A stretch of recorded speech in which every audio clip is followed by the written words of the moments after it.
നീ എന്തെങ്കിലും ചിന്തിക്കുന്നത്? ഞാൻ എന്റെ ജീവിതത്തെ കുറിച്ച് ചിന്തിച്ച കുറച്ച് പൈസ ഉണ്ടാക്കണം. പൈസ ഉണ്ടാണെങ്കിൽ പണിക്ക് പോകണം.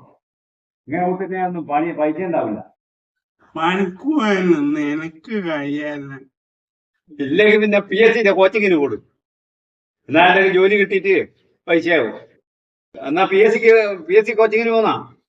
PSC ഒന്നും എനിക്ക് തീരെ ശരിയാവില്ല. അതിന് മെനക്കെട്ട് പഠിക്കണം. പിന്നെ എങ്ങനെ പൈസ ഉണ്ടാക്കാന്ന് നീ വിചാരിക്കുന്നത്? ഞാൻ വിചാരിക്കുന്ന വെറുതെ ഇങ്ങനെ കുത്തി പൈസ ഇങ്ങനെ വന്നോണ്ടിരിക്കണം. നോക്കി നിന്നാ ഇപ്പം കിട്ടും.